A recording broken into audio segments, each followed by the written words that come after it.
Today is Saturday, September 12th, and it's time for us to go over our weekly highlight meeting. This week it is the activity, identity, connection. But we'll start off with how I did this week.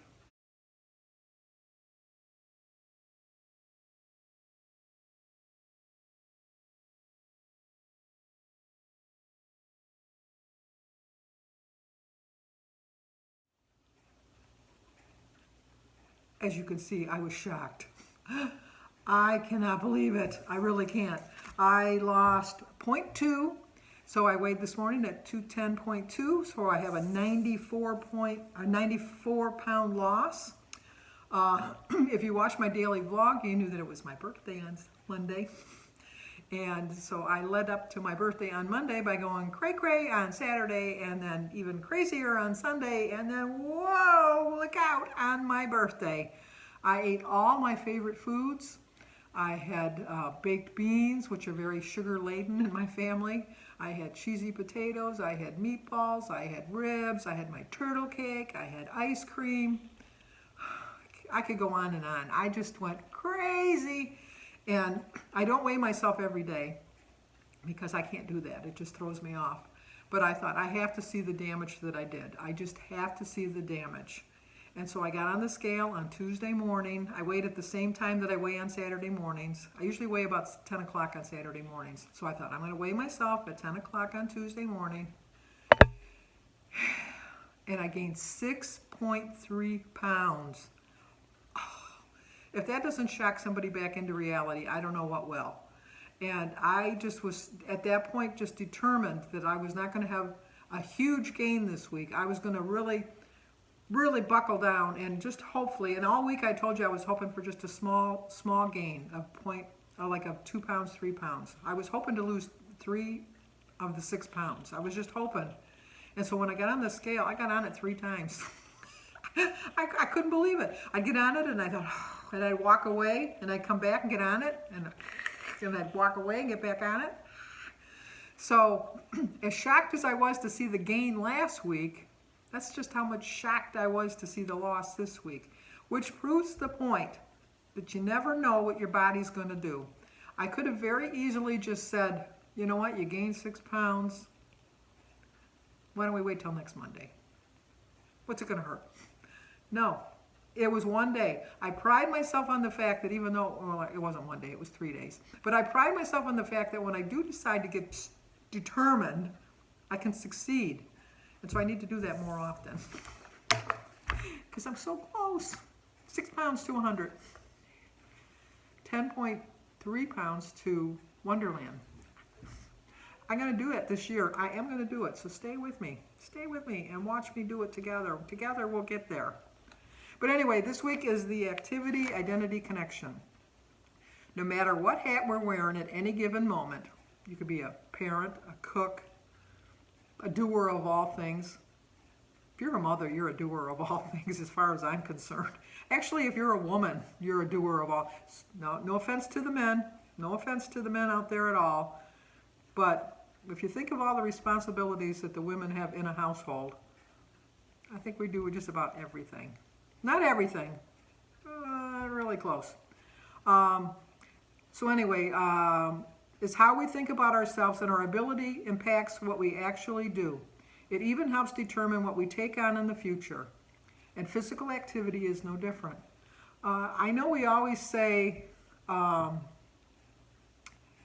can't do that. There's no time in the day. I have to do this. You know, like especially now, if you're working from home and you still have to homeschool your children, you still got to clean your house, you still got to, prepare the meals, you still got to do your grocery shopping, you still got to pay the bills. There's so much stuff you have to still do, but you still have to figure out some little small portion of your day that's just for you. And physical activity, if you can find the right physical activity that suits you for that particular purpose, then I think it'll be good for your soul. I don't have all those responsibilities because I don't have any kids at home, and I don't have to homeschool. I'm retired, so I don't work. But when I go for my walk, it's so relaxing. My sister Denise, if you follow my daily vlog, know that she walks with me every morning. We've been walking a little bit later because she has the frustrations because she has two children in high school. And the homeschooling for our particular school district is not going very well. It was not very well planned. And talking to my neighbors, who their children are in the same school district, obviously, there's a lot of glitches. And so it gets very frustrating. So when Janice is really, really upset, she goes for a walk. And it clears her mind. Now, sometimes if you have little ones, you can't leave the house. That doesn't mean you can't walk around in your house, walk around in your basement, you know. Keep a half an eye on your kids. Because let's face it, you're just keeping a half an eye on them sometimes anyhow. Not always, but sometimes. But, you know, find the activity that's going to work for you. How much we are willing to label ourselves exercisers plays a direct role in our fitness routine. Thinking of ourselves as an exerciser, we're more likely to get moving. Once we start regularly moving, we're ready to call ourselves the next Serena Williams or The Rock or whoever you want to say. I do believe that. I do believe that even if you're housebound and you can't get out of your house for whatever reasons, there are so many YouTube videos you can watch to give yourself some exercise. You can do yoga, you can do some meditation, you can walk around in your house. I know if you have a very small house, it might make it difficult, but it doesn't mean it's impossible. Anything that you want to put your mind to, you can do if you just really, really try. And I know for a fact that I am not a runner. My whole life, when I was younger, obviously younger, because I'm 70 now, I always wanted to be a runner. But I always felt that I was going to die. I've always had this premonition. My father died at 58, so I always thought, no, if you make it to 58, you're doing well. My 58th year was my worst year ever because I really had a premonition that I was going to die in my 58th year. Once I got past that, now I'm going to live to be 100. I might not make it to 100, but in my mind, I think I'm going to make it to 100. But I've always wanted to be a runner. But that's not who I am. I am not a runner. I am a walker. So I have identified an exercise that works for me. I am a walker, and I love to walk. I almost walked 3 miles the other day. It's just, I love looking at the nature. I love watching the seasons change because I live in Michigan, so the seasons do change. The spring flowers go into the summer flowers, go into the fall flowers, and so you got those to look forward to. I have bird feeders right outside my window in my TV room, and I love watching all the different birds that are coming, especially now. They're really chowing down, getting ready for that flight south, so I get a lot of birds now. I do have some butterflies because the neighbors next door have butterfly bushes, and so there's nature all around. Now it's a little bit, I don't know if people are getting a little bit more complacent, but when I used to walk at the beginning of the pandemic, you know, people really stayed their distance and they got way, you know, like gave you a wide berth when they walked, and everybody was out. Not so much now. Pretty much very few people are out walking. I like seeing that. I like seeing people out. I like talking to my neighbors. I like meeting new people. I love, because our subdivision is now starting to turn again, as they all do, and we're getting younger kids in. And I just love watching the little kids play. I just love it. So just identify what kind of exercisers you are. You might be a walker. You might be a runner. You might jump rope in your house. Lainey over at Lainey's Life used to be on one of those trampolines, like a bouncer, so she did the bouncing. And like I said, you can find anything on YouTube. So you just have to identify what kind of exerciser you are and figure out a way you can do it. So they give you 4 steps. The first step is maybe you want to start running or conquer completing 10 push-ups. You also might just be trying to exercise on a more consistent basis. Pinpoint your answers to narrow in on what you truly want to do. I truly want to walk. I mean, I really do. I can't run now because I have 2 knee replacements, and I was told that it was too much pressure on the joints, of the new knee joints.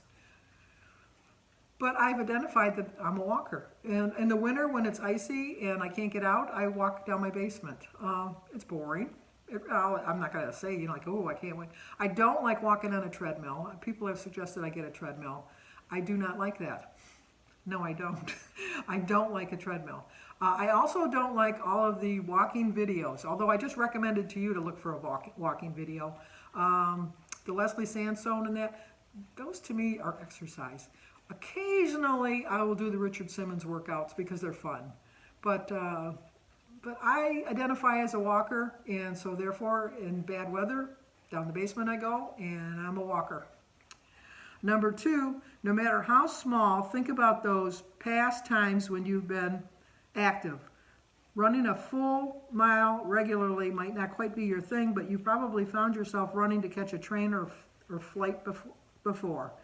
Okay, what I take from this is that you may not think you're a runner, because I don't think of myself as a runner, but that doesn't mean like if I'm going to be late for a flight or something that I don't like hustle my butt to get there moving. I might walk at a faster pace than I would have normally walked, but I just have to choose something that's going to remind me that this is the exercise I chose and I can do it. I know I can. Number 3 is these are called your proof points. Use them to form a new thought based on that evidence. It'll help you reframe your thinking of yourself as an exerciser. I'm a short on time, don't be late runner. Sometimes when I'm walking, I do play this little game with myself, which is kind of relates to this somewhat, I think, when I'm walking with just myself.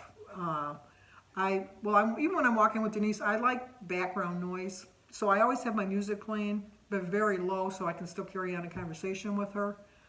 But when I walk by myself, which occasionally I do, I will pick a set focal point that I'm going to walk to, and I'll put a song will start in my headphones or earbuds, and I'll look at a destination like maybe the red car that's 6 houses up, and then I race myself to get to that car before the song is over, and then I cross the finish line, and I feel so proud of my accomplishment.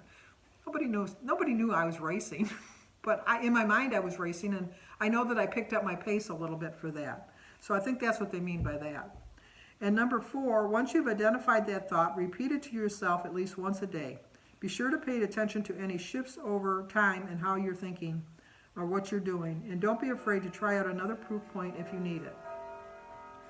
That one I'm confused on, because I probably didn't answer number 3 right, but I think what I get from that is what they're saying. Okay, Joan, I hear you now. Because Joan was saying she didn't get it. And I thought, well, what is there not to get? Well, now I get it. Once you've identified that thought, repeat it to yourself at least once a day. Well, I do that on my walk more than once.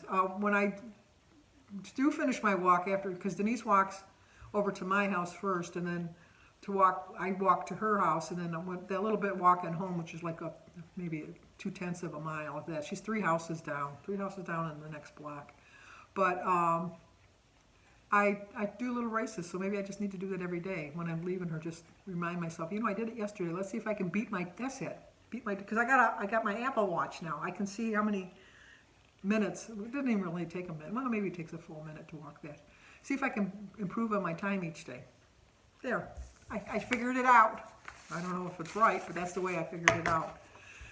Okay, the recipe is for a smoky slow cooker beans and greens. Okay, you lost me. I love beans and I love greens, but I don't, unless greens are always considered to be kale, because I don't like kale. I know I could probably use spinach or something like that, but it's just, the problem I have with a lot of these recipes is that Jim doesn't eat them. Jim is my husband. He doesn't eat them.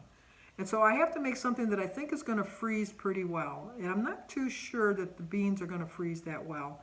Or else I have to think I'm going to eat it for 6 days. And I don't eat leftovers past, it's pushing it to the 3rd day. I'll eat it the 1st day, I'll eat it the 2nd day. The 3rd day, it's like, I'm not so sure.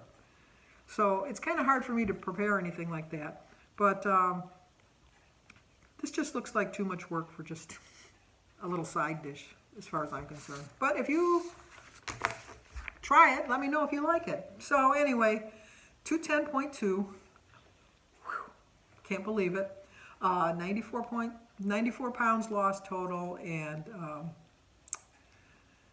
I'm just really proud of my accomplishments. I really am. I'm just really proud of the fact that I didn't give up, and I did turn to exercise, because I did walk a little bit more this week than I normally do, because I wanted to lose that extra weight. So If you're new to my channel, please subscribe, leave a comment, hit that like button, and share it if you think somebody may like to see it. And as always, stay safe, especially now with the flu season going to be upon us really soon. Really take as many precautions as you can and stay safe. Okay, the weekly for this week is the activity/identity connection. And I haven't read it yet. I got to read it a little bit before I start doing my meeting highlights, but as you can see, you've already seen the highlights. So this is just telling you some different things that you can do to be successful. And then the recipe is for a smoky slow cooker beans and greens. This is not something I will be trying. It's 7 on the green and 1 on the red and the purple and the blue. I do like beans, but I don't like kale. And it just looks like a little bit, and I'm not a big fan of Canadian bacon either. So it just looks like a lot of work for something that I'm not really going to be. And Jim won't eat it because he's not a big bean eater. So let me know if you try it.